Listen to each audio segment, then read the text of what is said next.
Bonjour à tous, on se retrouve pour une semaine à Montpellier. On est 4 ambassadeurs du programme de l'incubateur Marchand de Biens chez Green Bull. L'objectif, accompagner 10 néo-marchands sur Montpellier pour trouver un bien rentable. On va les accompagner dans les visites, la prospection, comment attaquer le secteur. Et derrière, on va leur donner un gros mindset.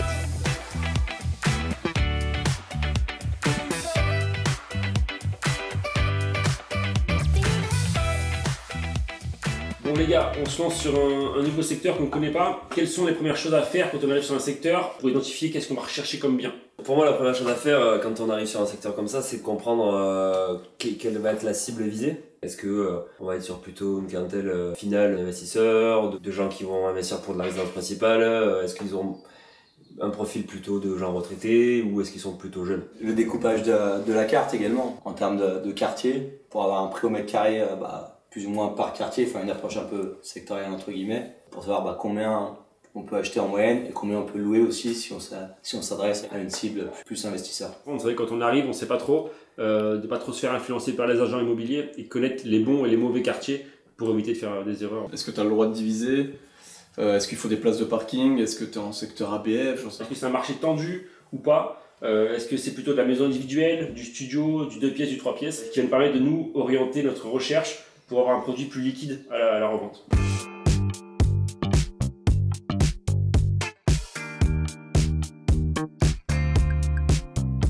Ta manière habituelle et tu trouves certains biens, et des fois en recherchant de manière différente, tu trouves d'autres biens que tu n'avais pas vu dans tes premiers filtres. Clairement, la maison, il n'y a rien à faire. Elle est nickel. Là, tu la revends dans l'état. Elle m'a dit à l'époque, la maison était à 370 000 €. Là maintenant, elle est à 350 et elle me dit qu'à 310, elle la laisse.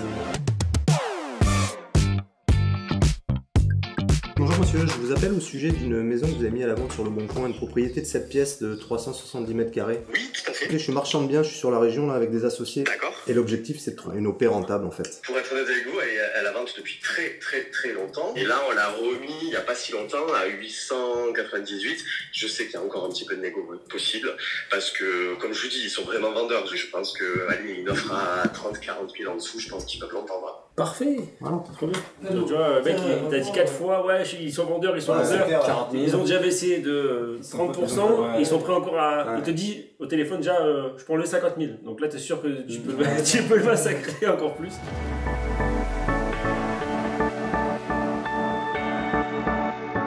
Maintenant qu'on a étudié le secteur en amont, on peut partir faire de la prospection sur le terrain. Allez, c'est parti.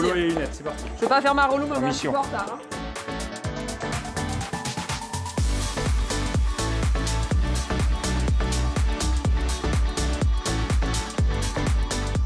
Tu trouves une agence avec des biens peut-être intéressants, c'est en affiche. Ouais. Et en fait, tu rentres par rapport à ce bien-là. Ouais, j'ai vu que vous vendiez quelque chose, c'est une grande surface, même si tu sais que ça t'intéresse pas. Et au moins, ça t'amène, tu vois, dans l'agence avec quelque chose. Ça pourrait m'intéresser. Il y a un grand terrain. Est-ce qu'il est constructible, par exemple, tu vois? Et là, elle te dit non. Mais vous cherchez quoi? Et là, hop, tu vois, t'as engagé le dialogue. L'idée, c'est vraiment d'installer une relation de confiance avec tes agents.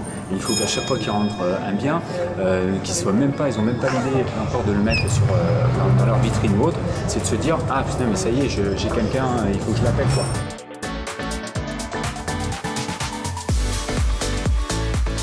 Bon, là, on va aller voir une agence immobilière. L'idée, c'est de se présenter de manière qualitative et rapide. Ce qu'il faut, c'est que l'agent immobilier, il se rende compte tout de suite que vous avez de la valeur ajoutée par rapport aux autres. Donc, un pitch efficace, donc ça se travaille même à la maison avant. Et l'idée c'est, voilà, nous, les arguments c'est je fais partie d'un réseau, on a du cash, on va vite, on est formé, on est des vrais marchands de biens. Et même dans le locatif ça marche aussi si vous en faites. Il faut pas oublier une chose, c'est que c'est vrai que le métier de marchand en France c'est vraiment perçu comme quelque chose, enfin comme des gens pas sérieux, qui ont beaucoup d'argent et qui n'ont pas forcément des bonnes valeurs. Mais nous on amène vraiment un renouveau par rapport à ça. Et c'est pour ça que je veux que vous ameniez vraiment le sérieux, le côté j'ai des fonds, j'étudie les biens, je sais faire. Donc il faut vraiment leur montrer qu'on est là pour être efficace et qu'en fait eux ils vont y gagner au change de nous faire confiance à nous.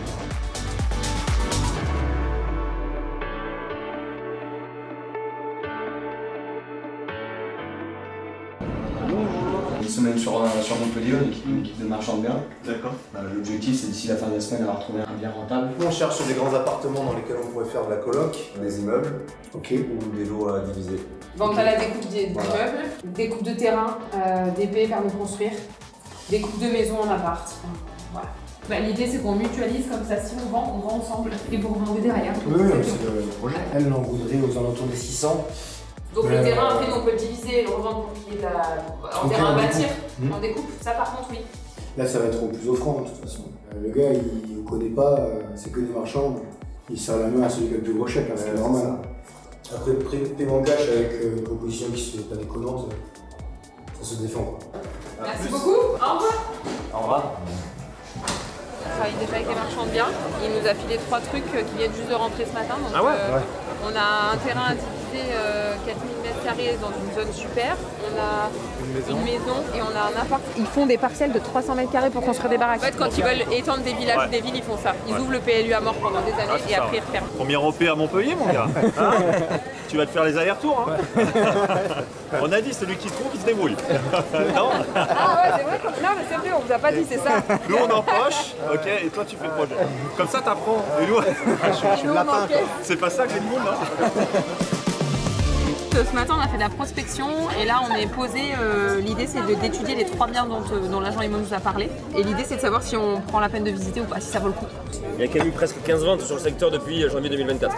Oui, donc il y a quand même, dynamique. Il y a quand même un minimum de dynamisme. Oui, ils veulent vendre là. Ils sont au stade où il faut vendre parce qu'ils vendent notre produit. On va se dire un truc.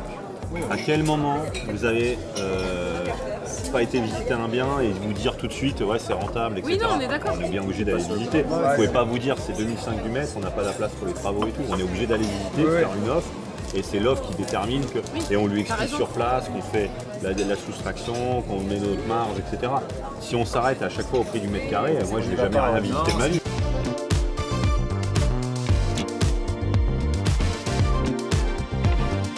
Là, on vient de terminer la phase de prospection en agence. Des agents nous ont proposé des biens qu'on va aller visiter.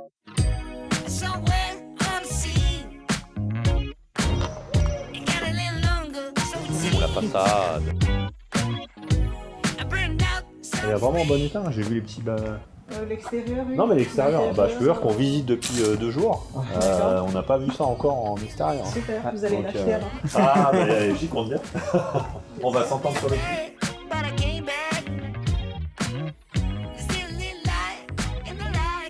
La maison, elle est nickel. Est-ce qu'on est en zone tendue ici, vous savez? Non. Non, on n'est pas en zone tendue. Parce qu'en fait, le plan de l'urbanisme nous impose des stationnements en fonction quand on réhabilite une maison, sauf en cas de zone tendue. Si vous êtes en zone tendue, vous avez la loi Elan qui vous dit qu'en fait, si vous augmentez pas la surface du bien, vous pouvez créer des lots sans créer de stationnement. Donc nous, ça nous change énormément la vie.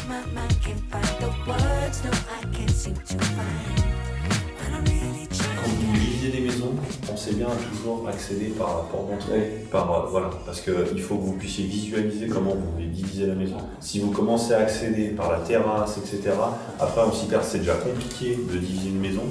Donc si on commence à se perdre, à se faufiner, etc., il faut rentrer bien par la porte d'entrée de la copropriété que vous avez créée. Donc là, l'idée c'est de faire une entrée commune, faire un sas, et ensuite les gens accèdent à leurs biens par là, et ici, on peut fermer et donner un accès de l'autre côté. Voilà. Là-dessus, on peut faire un T3. Présent par rapport au secteur, est-ce que les gens préfèrent pas acheter T3 avec un extérieur? Diviser les maisons dans le secteur résidentiel, il faut toujours un extérieur. Ça, je vous l'ai dit hier et tout. Ça, moi, j'ai fait une fois dans ma vie de pas vendre avec un extérieur. Il faudrait repenser les espaces. Là. La cuisine, elle viendrait là plutôt. À côté de la salle de bain. Ouais, parce que là, tu as la salle de bain. L'évacuation ici, on fait une entrée.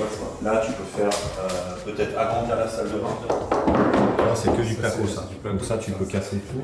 Tu casses tout, tu ouvres là. Ici.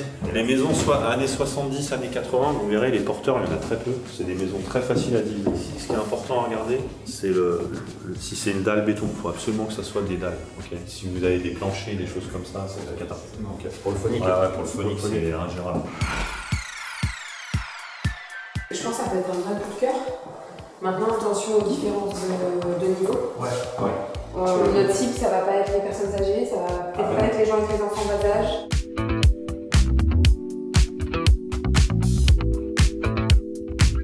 Donc la PAC, c'est pour la totalité du bien. Le tableau est là et le compteur est là. Donc là, il y a un seul compteur pour toute la maison. L'électricité, c'est à revoir. Hein. Le hall, elle ouvrait ici. Elle gardait juste l'espace stationnement. La création de surface serait. Alors si t'es en dessous de 25 mètres carrés, t'es pas forcément obligé. Ben ouais, faut qu'on voit. Pour ça, faut qu'on regarde quand même au niveau des chiffres. Quand tu fais une augmentation de surface du bien, tu as vu depuis tout à l'heure, je demande est-ce que c'est déclaré ou pas.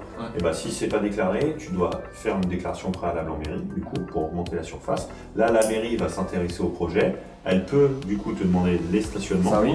Voilà. Et ensuite, à la revente, cette surface-là, vu qu'elle est déclarée comme neuve, parce que c'est une surface que tu as créée, elle est sur la TVA, sur le prix total. Qui sera estimée sur cette surface. Voilà, exactement. Que sur cette surface-là. Si c'est pendant le compromis et l'acte définitif, et que c'est le propriétaire qui le fait, en TVA sur marge.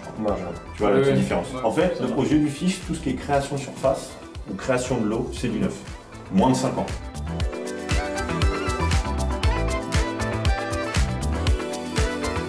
Justement, il n'y a pas de sanitaire. Et par popularité, tu chopes tout. Et les fragilités, ça a été reçu en blanc sur un certain moment.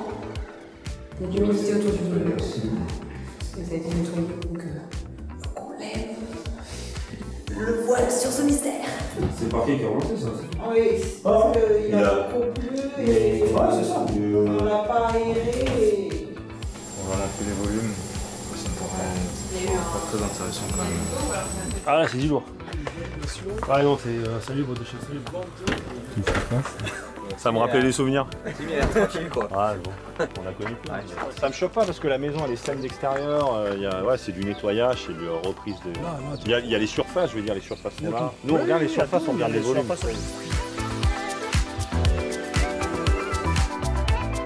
Ok, donc là vous me dites il y a deux lots, il y a détachement possible. On peut faire deux lots. Du coup on serait sur un permis d'aménager alors. Exactement.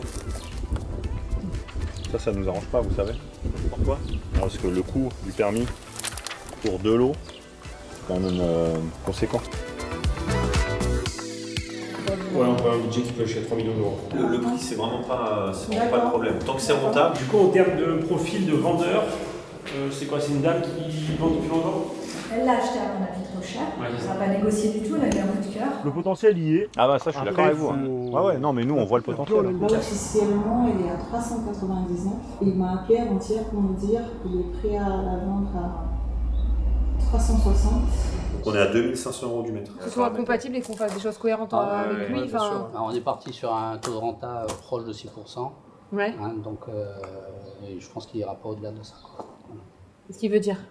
Ça veut dire que le prix, il n'y a pas une grande marge de négociation. Ça ne mange pas de pain de le proposer. De toute façon, la dernière proposition que j'ai eue, quand je l'avais proposé, on m'avait dit non. Après, vous savez, les gens changent. Ah bah les ça, temps je sais bien, changent. ouais. Parfait. Bah, merci beaucoup. Avec plaisir.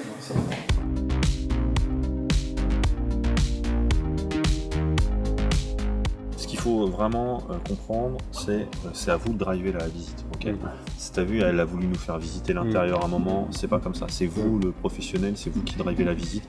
Et si vous commencez pas à établir votre process et que vous vous laissez embarquer par l'agent IMO et tout, vous allez vous perdre dans les visites parce que vous en allez visiter beaucoup. Quand vous commencez à diviser des choses, il faut avoir votre process bien établi. Moi, mon process, c'est simple, hein, c'est l'extérieur d'abord. Le toit, la façade, les compteurs, les stationnements. L'assainissement aussi, tout à l'égout, ou sinon l'assainissement individuel. Tout ça, je l'identifie en premier. Après avoir visité plusieurs biens, maintenant on va aller se poser à la maison pour étudier tout ça et éventuellement faire des offres.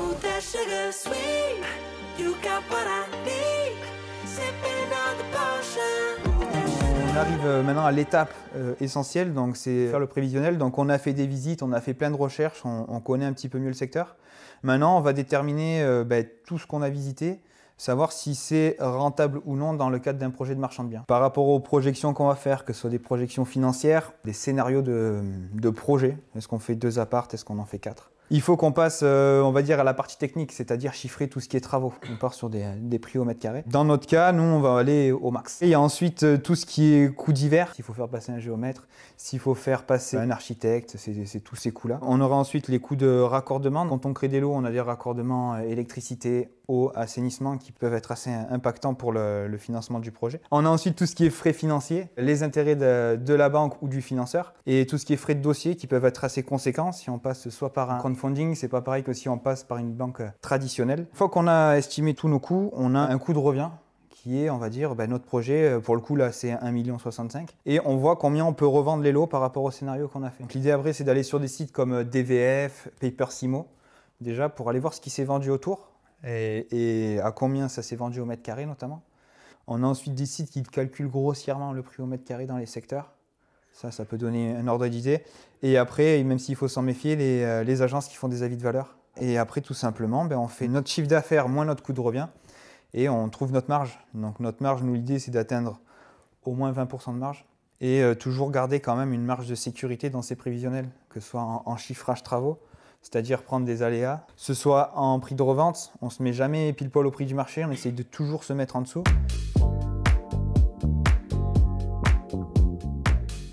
Bonne négo, ça commence par comprendre qui est-ce que tu as en face. C'est connaître son vendeur parce que tu négocies pas pareil avec des profils différents. Donc c'est prendre un maximum d'informations pour toi pouvoir ajuster tes arguments en fonction du profil du vendeur. Ce que j'aime bien moi, c'est apporter des chiffres, comme on disait là, le fait que la rentabilité aujourd'hui elle soit que de 5%.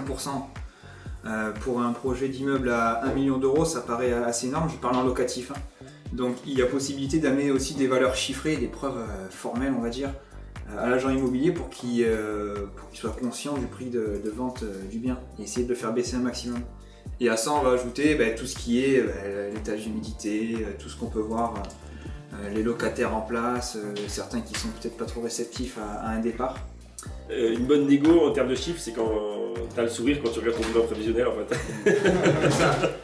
Des fois tu peux ne pas négocier d'ailleurs, parce que s'il y a du monde sur un projet qui vient de sortir et que en fait tu vois que sur ton tableau ça match, là tu vas faire une négo un peu différente, c'est une négo plus pour vendre ton profil en disant regardez, sur tous ceux qui sont positionnés, c'est moi le meilleur.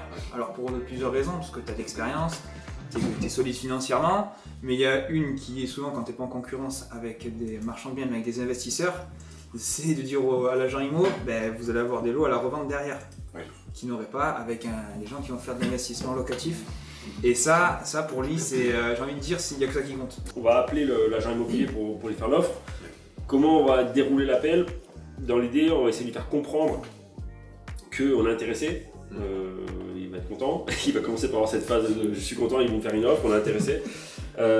Et puis doucement, on va lui apporter nos arguments un par un et pour finalement après arriver sur l'offre. Et dans ces moments-là, pas hésiter à vendre le côté Green Bull, parce qu'on va dire derrière qu'on a une clause de financement, mais il ne faut pas juste la balancer comme ça, c'est-à-dire qu'il faut dire on a une clause de financement, mais on a quand même des arguments pour assurer la viabilité du projet.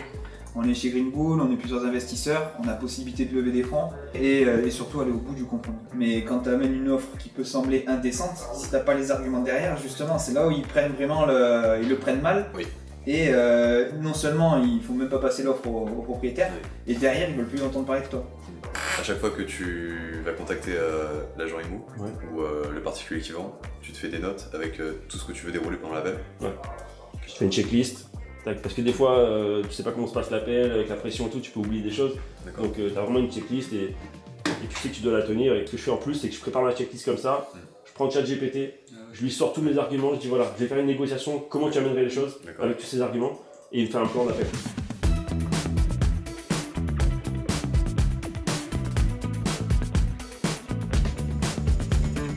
Tu repars vraiment enrichi. D'être au contact de personnes expérimentées. Ça crée une dynamique. C'est vraiment un accélérateur d'apprentissage. On se crée un réseau, pouvoir justement voir les méthodes de chacun. On est beaucoup plus forts tous ensemble et c'est dans ce cadre-là qu'on s'en rend compte. Bilan de la semaine, de la prospection, des visites de terrain, des visites de maisons divisées en appartements, de l'étude de cas, plein d'échanges. On a tous appris les uns les autres. Les néo-marchands repartent avec plein de tips. C'est aussi une super aventure humaine. On a tous réseauté, on est tous montés en compétences. C'est ça aussi Green Bull.